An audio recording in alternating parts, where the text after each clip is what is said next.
Hello and welcome to Newsmax Health on Newsmax TV. I'm John Bachman. What if the effects of Alzheimer's could be reversed? That's the hope spawned by new research out of the University of Miami's medical school and published recently in the Journal of Alzheimer's Disease. The study shows that a dietary supplement consisting of aloe vera and other nutrients seems to improve cognitive and immune functioning in those with dementia. Here with Newsmax Health to discuss his findings is Dr. John Lewis, an associate professor at the University of Miami's medical school. Dr. Lewis, thanks for being with us. Thank you very much for having me. Dr. Lewis, can you describe your study and tell us what happened to your patients once they started taking the supplement? So we enrolled people who had moderate to severe Alzheimer's disease, which normally in most cognitive dementia or Alzheimer's studies, usually companies or funders are looking to enroll people who are not as impaired because they want a cleaner sample. So for our study, we were willing to enroll anyone. Essentially anybody with Alzheimer's disease who had been diagnosed for a year could be enrolled in our study. We did not exclude people for any reason whatsoever. We did not exclude people based on the medications they were taking. So we differentiate ourselves from doing pharmacological work where pharmacological work looks for a specific mechanism of action. We're not doing that. We are improving nutritional status in the body to allow the body to repair itself. So we enrolled people, again, with moderate to severe Alzheimer's disease. They had to be diagnosed at least for a year, and then we asked them to participate for 12 months in the study. So as you can imagine, we had caregivers of folks that were just knocking down our door to be in this study because many times, going back to my point about exclusions, many times these folks would be ineligible for other studies. So these folks are desperate. If you know anything about the disease, you know the level of desperation that people have with trying to help their loved one. So people took the product for 12 months. They were assessed at baseline, and then we assessed them again at 3, 6, 9, and 12 months follow-up. We had some phenomenal responses in this study, even responses that you don't see in our paper that we've published. Anecdotally, we had just some incredible responses, and I can talk to you about those more if you like. But basically, we showed at the end of our study that people had improvements in cognitive functioning, improvements in immune system functioning, and improvements in their stem cell production, which, again, is really very exciting and something that we feel like we're helping to create the curve because there has been so little done in terms of nutrition with Alzheimer's disease. When you compare Alzheimer's disease as a chronic disease to other chronic diseases such as cardiovascular disease, diabetes, cancer, these other diseases, because of their prevalence, really, in my opinion, I think they've been more in the public eye, but now that we're an aging population, we're getting so many more people that are getting older, living to be an older age, so therefore age itself is the #1 risk factor for Alzheimer's disease. So what we're having is much more of a public concern about this, and because of the lack of funding in Alzheimer's disease, we don't know the nutritional factors really at this point that are related to this disease, but we believe that we're helping to establish the curve in this, and I feel like if the work can be funded, if we can continue this line of research, not just us, but other folks out there too, that in another 20 or 30 years, we will know that there are a lot of nutritional variables or nutritional factors related to Alzheimer's disease. And clearly you're giving folks hope where they might not have had hope before because of the people you included in the study. Why don't you share with us some of those anecdotes about how people were before and after the study? You know, it's interesting. I wish I had thought to video record some of these folks, but when they started in the study and then when they concluded, unfortunately we did not do that. But I can tell you from our experiences, #1, we had a lady that was in her 90s. When she started the study, she was in a wheelchair and she could not speak. Between the 3 and 6 months follow-ups, she came back out of her wheelchair. She was walking and she was talking again. Now, she wasn't talking like you and I are having a conversation, but the fact that this lady went from mute to actually saying something, and she actually called one of our clinical coordinators by name, which he was blown away.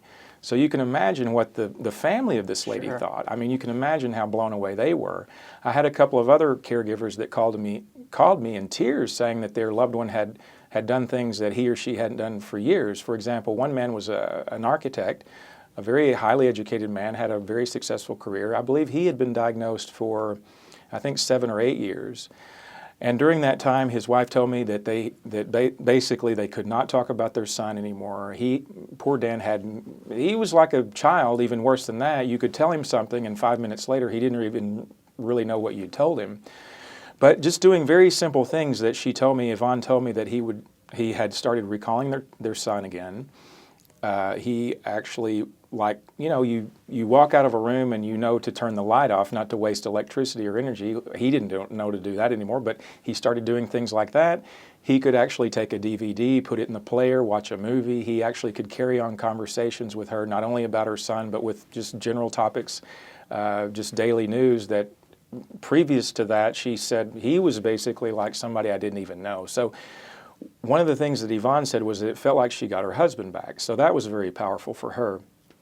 Another gentleman told me that his wife had a routine where they would go for lunch every day. And one day after she'd been in the study, I believe for about 3 months, she told him actually how to get from where they were located going back home. And she was actually pointing out directions to him again that he said she had not done for years. So reversing the symptoms here, not just slowing them down, the progression of them. Actually bringing the people, as you almost could say, back to life. It was like they were rediscovering themselves again. Well, we've heard of aloe vera before. Of course, most people think of it as something to put on their skin when they get burned. But how does this act on the brain?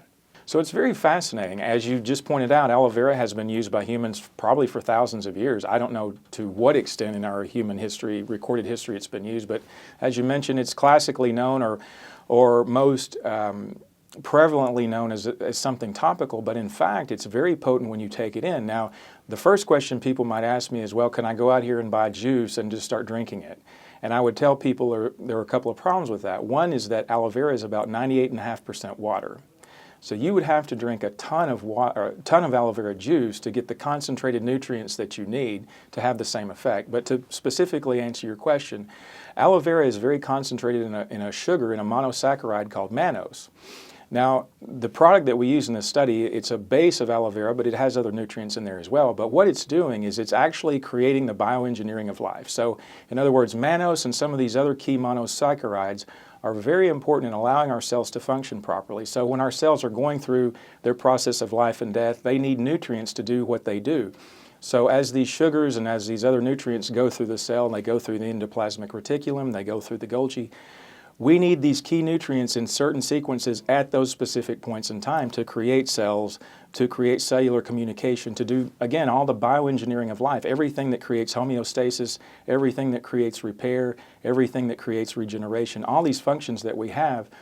So because the aloe vera is so concentrated in mannose, and because we now know through the study of glycobiology, which is a whole field in itself in the study of these monosaccharides, that we know mannose is very important, again, to the bioengineering of life. It essentially turns us on. It essentially enables us to do what we do because of the body's innate intelligence, stuff that I don't think we could fill a room full, if not a university full of biochemists and scientists. We probably will never really understand that innate intelligence completely. It's just what we do. It's how we live. It's that spark of life that we have. Yes, some parts of nature remain a mystery. That's right. Talk to us about how much the subjects took during the study, and this stuff is available everywhere, right? Yes, it is. It's commercially available. So for the study, particularly for what we did, we had the folks take 4 teaspoons per day. This product comes in a powder.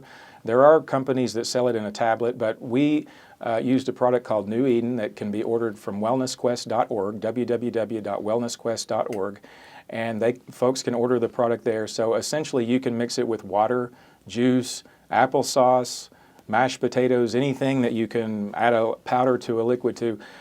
It's interesting, we get so many responses or opinions on what the taste is. To me, it has no taste. I find that it has just a bland taste to me, like essentially no taste. Some people say they don't really like the taste. They think it has sort of a bitter quality to it. Other people say, oh yeah, it tastes fine. So, you know, it depends on your palate, how well you enjoy it or not. But if you just mix it in some, let's say, cranberry or apple juice or even mashed potatoes, I guarantee you will not even taste it. It's that easily mixable in a solution. And we should point out here, you don't have a commercial interest in this particular company. Why did you decide to go with that specific brand? That is correct. I have no commercial interest in this product whatsoever, but because I know that it works from my own personal experience with family and friends and then seeing what we've done in this study, the story behind this study is that one of my colleagues on the study was speaking at a conference, and a lady who listened to him speak had 2 sisters-in-law, I believe an aunt and another family member all die of Alzheimer's disease. So this family was very personally affected by Alzheimer's disease, and when she heard Dr. McDaniel speak, she said, wow, I'd really like to do something to help. So she was taking this product, or a similar version of this product. She believed in the product. So she donated a gift to Dr. McDaniel, who was not affiliated with the university, turned around and gave that gift to me, and that's how we got started with the study. The caveat was, or the condition was, that we had to do a study in Alzheimer's disease, which was no problem. Given the lack of any help, really, that conventional medication or conventional treatment has done for folks with Alzheimer's disease, it was not a problem for us to do this study in that area, but that was essentially the genesis of the study. And again, no side effects here, and no matter how much people take? That's correct. Dr. McDaniel has done work on this product or versions of this formula for over 25 years. When they initially were doing some of the background research on this, they were feeding it to mice, rats, cats, dogs, horses, medical students, you name it. They were loading people up on this formula, mega doses, and they couldn't kill anybody. They had attempted to initially they wanted to turn it into a drug, but because they could not show any toxic effect of it, that killed their drug application, because that's one of the first steps in the FDA approval process, is that you have to show some level of toxicity. By definition, a drug has to have a level of toxicity or it's not a drug. So with this being, again, as you pointed out, a plant, a natural product, it has no toxicity. The only danger anyone would have, that I would tell anyone, is if you have a food allergy to any of the ingredients in this formula, you might have a reaction like a food allergy type reaction, but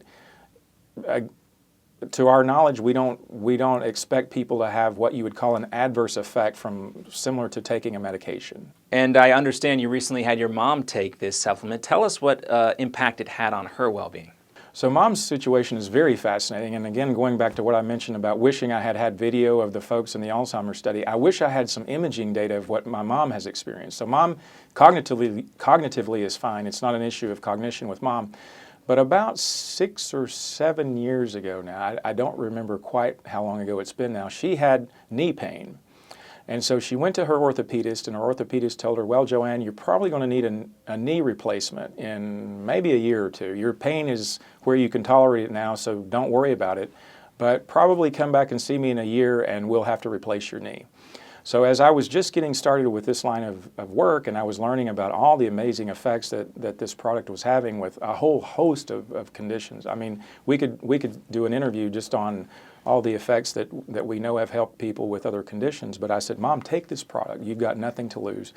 Dr. McDaniel has had a few reports of people actually having cartilage regrown, which is medical heresy, quite frankly. But I said, you've got nothing to lose. Just start taking the product and see what happens. And so she wasn't even taking as much as what we had folks take in the study. She's been taking, I would say, 1 to 2 tablespoons per day, 1 to 2 teaspoons per day, not as much as the 4 teaspoon per day intervention for the study. Well, guess what? Here it is 6 or 7 later, she has never had her knee replaced. Wow. Now again, I wish we had done some imaging before and after. I can't tell you sitting here if cartilage has regrown in her knee, but what I can tell you is my mother hikes. My mother is a walking fanatic. She loves, unless the weather's bad, she lives in Tennessee, she won't go outside and walk, but this woman is a walking fanatic. So she hikes, she walks, she does anything, she's completely functional. Does her knee bother occasionally? Sure it does. She's 73 years old, she's not 30. However, the fact that she has not had to have her knee replaced, and her orthopedist was like, Joanne, I'm shocked that you still haven't had to do anything with your knee. So. And you know, a lot of folks dread going under the knife, That's especially right. Exactly. being immobilized for a long period of time. Of course, people are going to be so excited to hear about this. You talked about the possible positive effects it could have on joints. Where do you see your study going from here in terms of Alzheimer's, but in other areas of research? I tell you, it's so exciting because, again, this is a step that we believe like we're helping to create a new curve in the field of Alzheimer's disease, particularly in nutrition. So what we would like to do is expand it a couple of different ways. One, we think something like adding the dietary supplement to a modality like hyperbaric oxygen would be very effective. We believe combining hyperbaric oxygen with enhanced nutrition could even, I don't want to say double, but could have a synergistic effect in terms of the benefit that folks could get.